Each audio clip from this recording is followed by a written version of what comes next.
Continuing with our end of year school theme, this week I am going to be showing you how to make your very own teacher card from the entire class. Let's jump in.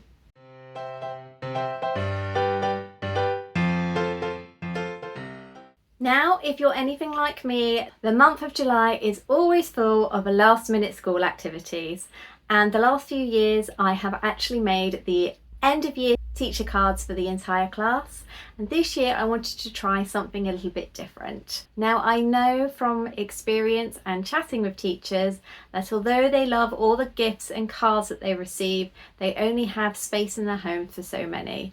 That means that the one that you gift really has to stand out, which is why I decided this year to design one with every single member of the class on, so that they can treasure it as a keepsake and hopefully look back on it in years to come. So for today's design, we're going to be using Paper Cutz blanks. I am using a gloss, and because I have got 30 names to fit on this card, I have gone for their A5, which is an A4 which folds down to A5. And the great thing about this is also that I can print borderless, because of my Canon IP8750 will only print on A4 and above for borderless printing. We're going to be designing everything in Canva, and as I've just mentioned, you're going to need a printer. So let's hop over to Canva and get designing. We're heading over to Canva and we are making an A5 document. I've started by searching through the elements for some cute flowers, and I want a variety of different colours but all within a similar style for design aesthetics. This is where all of the individual pupils are going to be listed. We also want a lovely cute sunshine, as this is going to be mimicking the teacher, and I've also had a look for some coordinating elements such as a watering can and a bumblebee, and even a cute little rain cloud. Next up, we're going to have a look for some writing, and I've gone to the text tool and just popped in teacher, and I love this first one that came up. And then I've had a little strap line for thank you for helping us grow, and I've had a look at the font that I like. And next up, we're going to change the colour of all of these to make it fit in with the rest of the brand, and I've added an offset to the Mrs. Smith so that it shows up better across the sun. Now we're going to start with the flowers themselves, and we need these big enough to fit names underneath, but not so big that I'm not going to be able to fit 30 on a page. So once I've resized and I think it's going to work well, I've started by adding a name in a cute font before skipping forward, and you can see that I've resized these to make them a little bit smaller and then just filled up the rest of the page. These elements were kind of getting in the way, so I decided it was time to shrink them down and have a play. As it was, I decided that they looked a bit too busy. There was too much going on with all the flowers, so I removed them and then got to work adding in all of the different names for the class. I've done these alphabetically, but obviously you can do them in whichever layout you would like.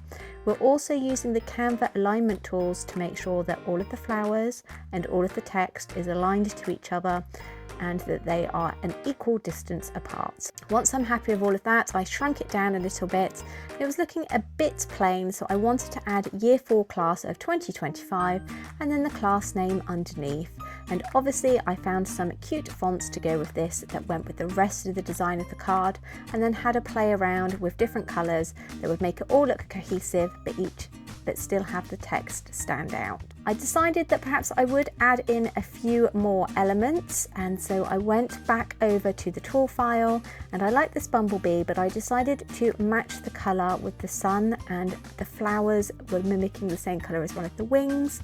And then, although the rain cloud was a bit too busy, I had a play around to see if I could add something else. I then found this cute little watercolour droplets and just duplicated them and just had a little play around so that they look like they're coming in from the side of the card.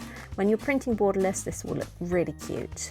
We're then going to create an A4 document in Affinity Designer, download the ping as a transparent background from Canva, and then import it. I made a rectangle that was A5, and then I added my branding to the back and then used the alignment tools just to make sure that everything was centered before deleting the rectangle and printing. You need to make sure that you are using either gloss or matte as your media type, and it must be high quality with A4 borderless print on.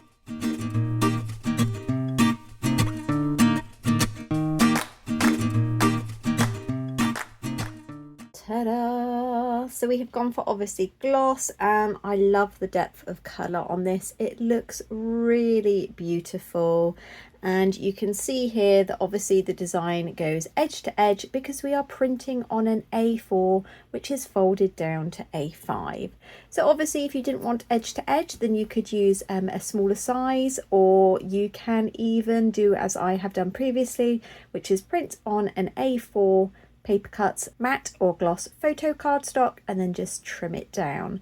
But this speeds up the process, buying in your blanks so much quicker.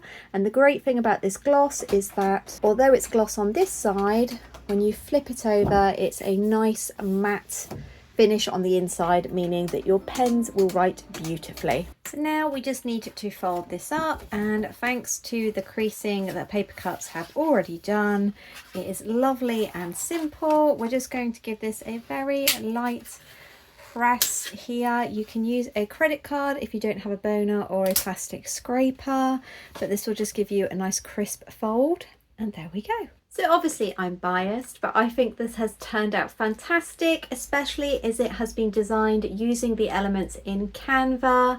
It means that you can really up your game when it comes to your end of year teacher cards. Being able to fit every single member of the class on here takes it from just a simple off-the-shelf card to something that can be kept as a keepsake year on year. Obviously you don't have to stick with flowers, there are so many different designs that you could do.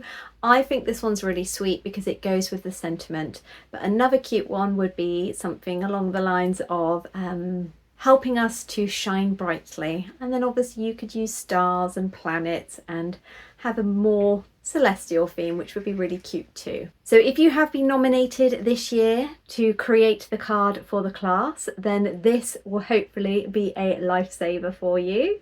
If you are going to go ahead and make your own, let me know. Either pop a comment down below or drop me a message over on Instagram. I would love to see whatever design that you come up with. Don't forget, if you are going to be making these to sell, then Paper Cutz also have a variety of envelopes that match their sizes, and also their cello bags to keep them safe during transit. And if you are a business, did you know that Paper Cutz offer competitive quotes on bulk prices? If you're interested in trying out any of their items for business use, then definitely drop them an email and they'll be able to provide you with a quote. With that said, I'd like to say a great big thank you to Paper Cutz for sponsoring today's video and providing me with the amazing cardstock that I have demonstrated today and that I use for all of my greetings cards on my Etsy and website stores. And also a great big thank you to you, the viewer, for watching. If you've enjoyed this, hit the like button, share it with somebody that also might enjoy it, and I can't wait to see you next Friday when we'll have another crafty video. Bye!